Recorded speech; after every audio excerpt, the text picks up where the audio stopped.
Alright, welcome to another vlog. Sunday afternoon, pawis na pawis ako.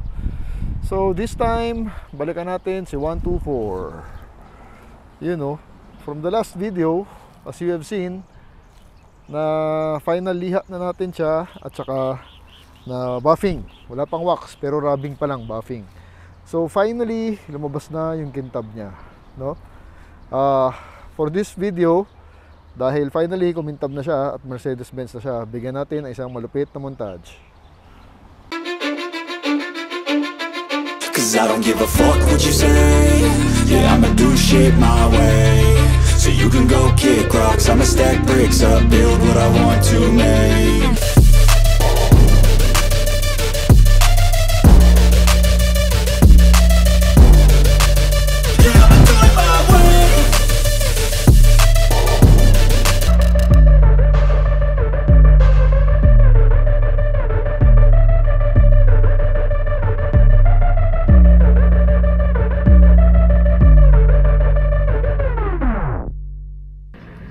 Alright, so I hope you enjoyed that montage. Ayan, dala ko yung camera gear ko, kompleto.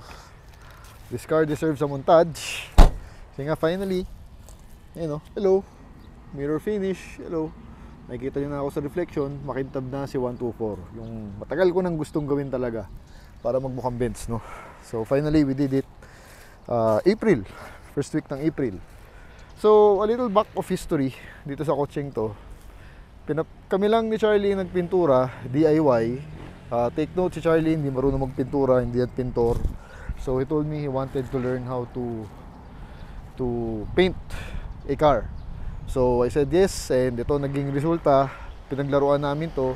Dinala namin to sa isang warehouse ng boss ko actually sa Parañaque back in January of 2024.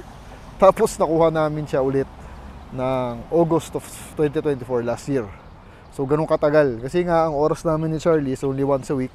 So ang ginagawa namin during that time, once a week Sunday, pupunta-punta ng Parañaque, liha, prepping the car, everything, hinubaran. Tapos yung liha talaga yung matagal, yung sanding ba, kasi manual, mano-mano at ang laki ng auto. Then for the materials, we only used Anzal. Thank you Easy, siya yung nag-guide sa amin na kung anong gagawin at anong bibilin. So Anzal ang ginamit natin, jet black. So the color is jet black.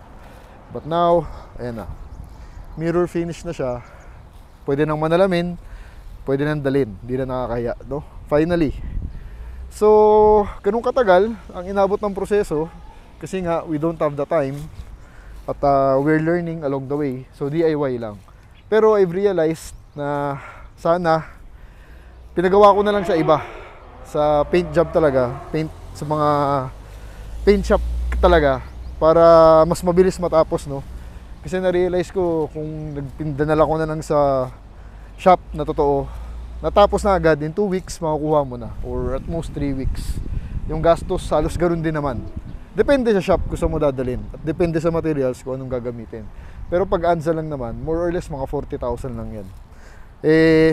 Kung ito-total ko lahat ng ginastos ko dito sa pintura wise, aabot din naman ng ganun, no? So next time gagawin ko, pag magpapapintura talaga ako, i-shop ko na lang para matapos na at mabilis makuha. Doon talaga ako nagsisi, no?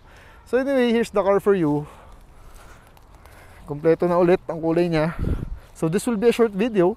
Kumbaga parang general reveal ko lang sa inyo. As promised last time, hindi pa natin napapakabit yung muffler kasi may problema yung auto. First start for you. Pero pag cold start sa umaga, hard start siya. Dati hindi siya ganun. Pag naka-aircon,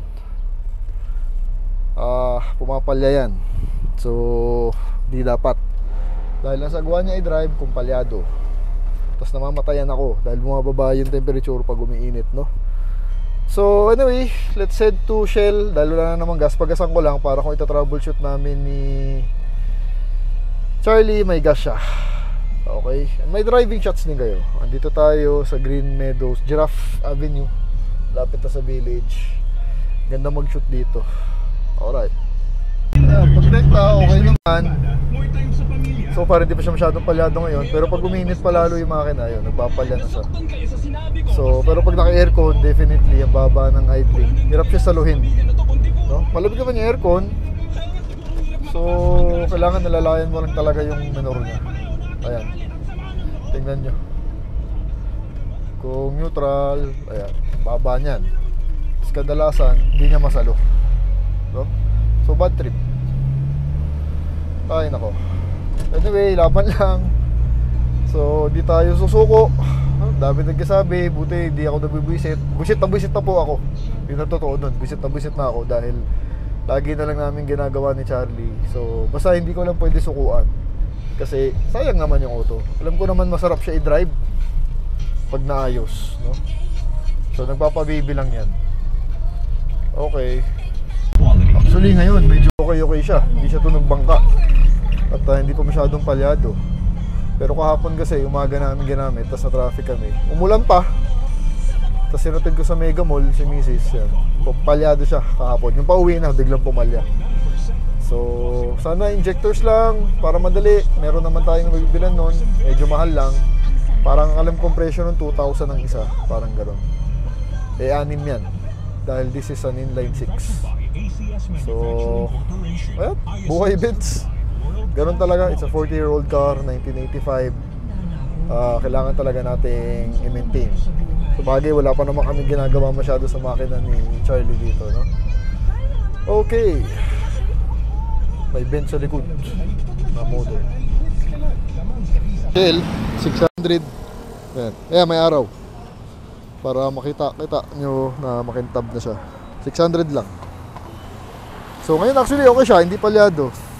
Pero mababa pa rin yung minor, habulin mo, hindi ka confident. So, ewan ko. Basta hindi kami itong mga susunod na linggo, mag-focus ulit kami dito para matapos na to. Kung ano kailangan bilhin, so be it. Tapos papaalis ko na rin yung tint niya dahil ang pangit to, naglulukot-lukot. Balik natin yung original. Yan, ito sana, ang video sana for today is the muffler. Pero, hindi nga maaari dahil nauna yung palya. Ayusin ko muna yung palya. Right, so 600 din. Yan, malaki kasi tangke nito. So, ganyan lang inaangat yan. Wala pang kalahati, no? So, bili lang ako ice coffee. It's really hot. You can see, tirik ang araw. So, Turks, tapos uwi na tayo. I'll end the video. Back to the Turks. Walang cup holder. Diyan nilalagay. Kaya may butas dyan. No? 80s. Testingin natin. Rectaran.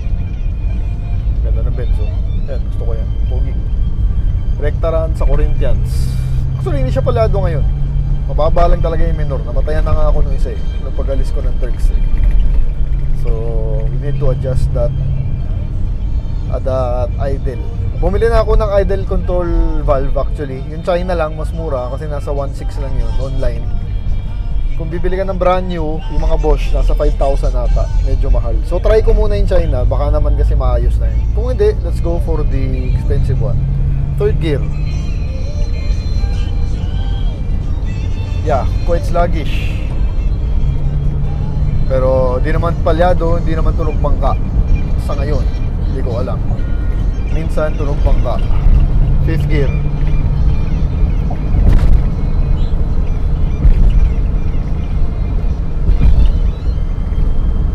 Fifth, 80 kilometers per hour. Exercise na natin, no? Second gear. Third gear.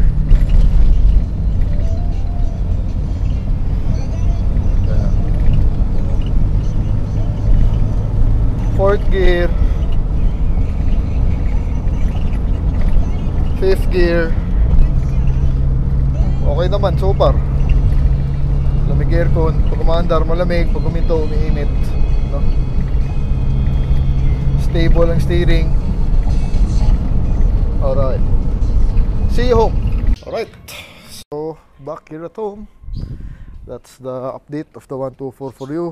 Next week, simulan na namin yung makina niyan. You'll see engine works of this car. So, I know not all of you are a fan of the 124. Iilan lang ang nakaka-appreciate niyan. To those who appreciate the car, thank you so much. Thank you. Bihira tayo, mga nakaka-appreciate niyan. Mostly ang gusto nila yung Pajero, And surprisingly, yung E150, no? By the way, ito si 190E, wala nang problema dyan. Talagang nagagamit na namin sa regular car. Paint job na lang. Yung sinasabi ko sa inyo yan. Matagal ng overdue. Kung may budget lang, pinatira ko na, no? By the way, the Galant Shark, pinost ko na kanina. So, dahil nakakaya naman kay Rocky, baka kailangan na talaga niya ibenta to. So, pinost na natin to. We're selling it for 190,000. This car, no? So, that's the vlog for today. Thank you for watching. Thank you for the support. If you're subscribed, please leave down a comment, mga tips. Magbigay kayo ng tips sa akin if you know how to fix the problem, the issues. I do read them. At sinishare ko kay Charlie. If you're not subscribed, many of you are not yet subscribed. So please do subscribe. It's free. It's to help me out. So, thank you for watching. Two different levels I cannot relate.